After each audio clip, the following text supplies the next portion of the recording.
I'd say that I'm invested in sports. I love playing them and watching them, and I really like almost every sport except actually baseball. It's boring. I don't really understand. And I also honestly don't really like soccer or hockey either. They're just the same sport, just one has ice. But I'm not going to talk about those sports because I don't really know that much about them. I'm going to talk about the sport I do know a lot about, and that is football. I love football. I played it in high school. Then I got a chance to play it in Michigan. Go Blue, baby. I didn't play at Michigan. I played in Michigan. Fair State Bulldogs, Division II. Pretty big deal. Anyways, I think what fascinates me most about football is that every single position is totally unique. It's oddly and specifically specialized. You have cornerbacks who are quick and fast and mentally tough, but can't catch the ball to save their life. You got linebackers who are thick and fast, but not too fast, but strong, but not bulky, and they're unafraid of contact. They've just hit the hole aggressively. Quarterbacks, though, they're hopefully the smartest person on your team, and if they're not the smartest, they better be an incredible leader. And then, that's why football's great, you got linemen. Football is basically the last sport where big guys like me can still go out and get after it. And that's what's great. Even the linemen are different and need to learn different things based on if you're on offense or defense, or even on offense, if you played center, guard, or tackle, your job is different.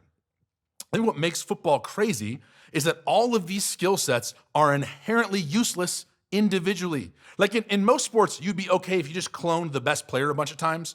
A team full of Otanis in baseball, or give me 5 LeBron James on the basketball court, like, you're gonna be okay. In football, though, everybody's skill sets are so unique and so valuable that if you just cloned Pat Mahomes a bunch of times, your football team actually wouldn't be very good. The reason a football team works is a group of people have realized that they're good at different things. And instead of trying to be great at everything all the time, they become laser focused on what they've been designed and coached to do. And ideally, that is exactly how the church should look. Like a great football team with different types of people using their giftings to make an impact. Paul compares the church to a body in his letter to the church in Corinth. Just as a body, though one, has many parts, but all its many parts form one body, so it is with Christ.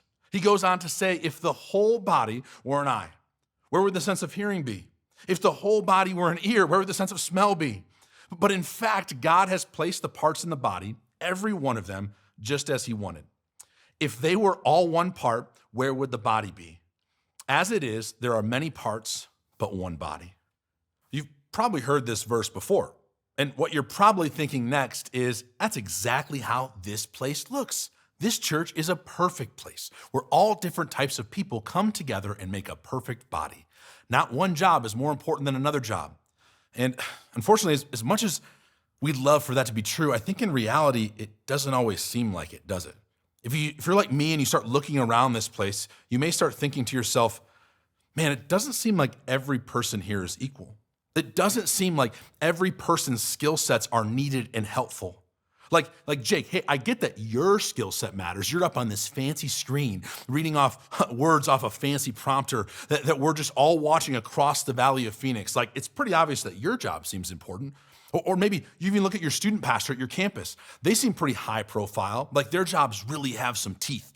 And it's easy to start thinking that only certain people have the ability to make a difference for Jesus. Like, what if I'm not this big outgoing guy who can talk to a camera? What if being in crowds stresses me out? Like, what if I don't know all the answers to all the church questions? What if I don't even want to be a pastor? Like it seems like the only people making an impact around here are the ones that want to work at a church. Like, I want to be an engineer. I want to be a doctor. Can I even make a difference if I'm scared of talking to people, or can't play the guitar, or I can't make a good cup of coffee? And when these thoughts start drifting into your mind, they're almost always followed with loads of excuses. Reasons that we think we aren't good enough or don't have enough value to make a difference for Jesus. I catch myself doing this all the time. Like, I look at people I work with and I think it just isn't fair. Like, they're so much better at retaining information than me. They're so much smarter than I am. Or they're so much better at listening intently when people are talking to them. Why can't I ever remember names? Why can't I sit down in my office and stay focused for more than 35 minutes at a time? Why am I so easily distracted?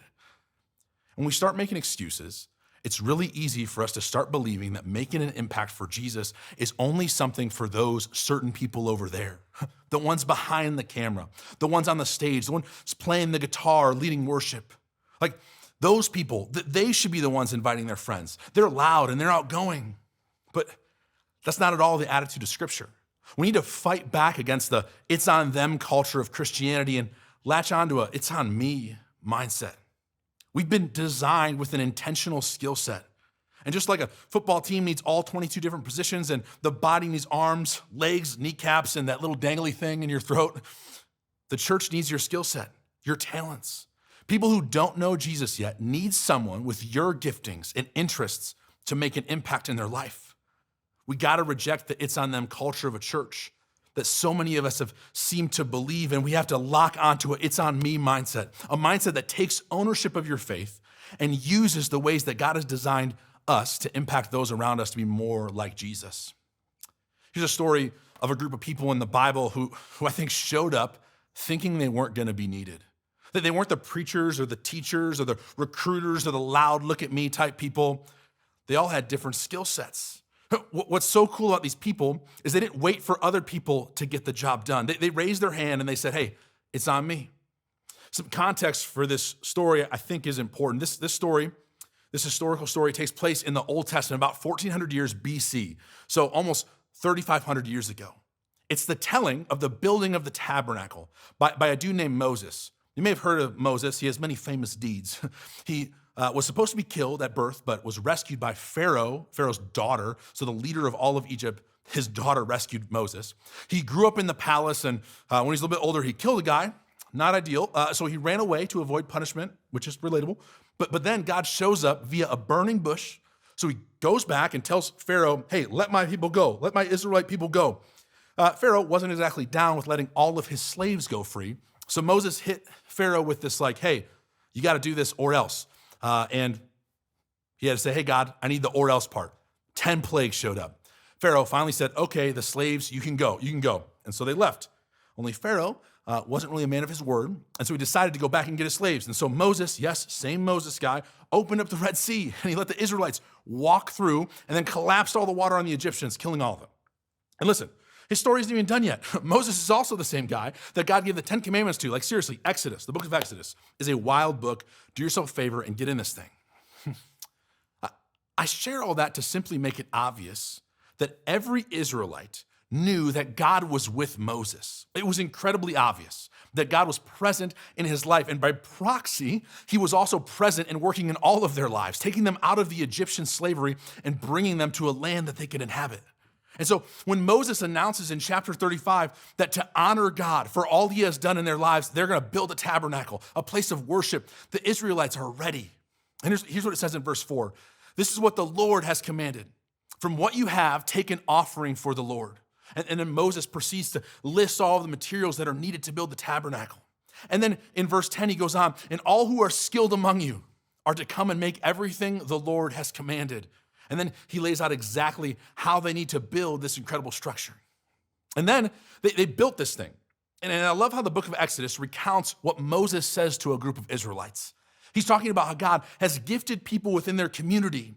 And he says this, he has filled them with the skill to do all kinds of work, as engravers, designers, embroiderers in blue, purple, and scarlet, and yarn, and fine linen, and weavers, all of them skilled workers and designers. And so Bezalel and Oholiab and every skilled person to whom the Lord has given skill and ability to know how to carry out all the work of constructing the sanctuary are to do the work just as the Lord commanded. How cool is it that a specific historical story of people using their incredible and different giftings given to them by God, they actually get in the game and they make a difference for the kingdom? How easy would it be for those people to just sit back and wait for others to do the work, for others to step up, to live with the it's on them mindset?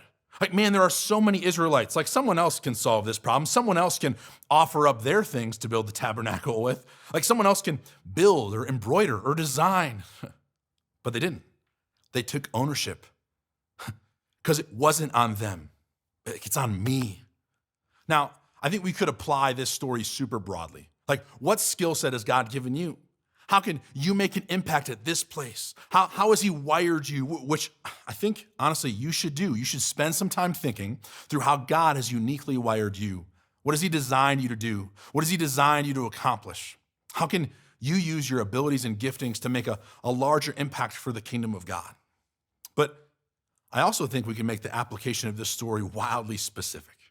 And that's what I want to do right now. I want to View this story in light of the Great Commission. The last words that Jesus speaks as he ascended to heaven. He says this, all authority in heaven and on earth has been given to me. Therefore, go and make disciples of all nations.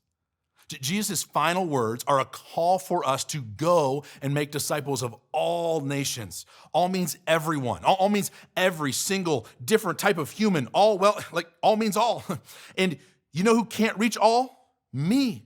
You know who can't connect with every single person? Your student pastors. You know who can't walk into your school and invite your friends for you? Your coaches. It's not on them. It's on you.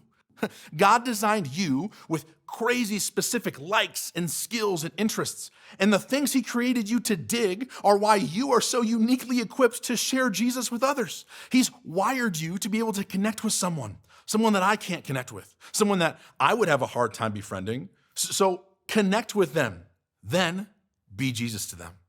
Don't assume someone else is more equipped or better able to be Jesus to others than you are. It's not on everybody else. It's on you.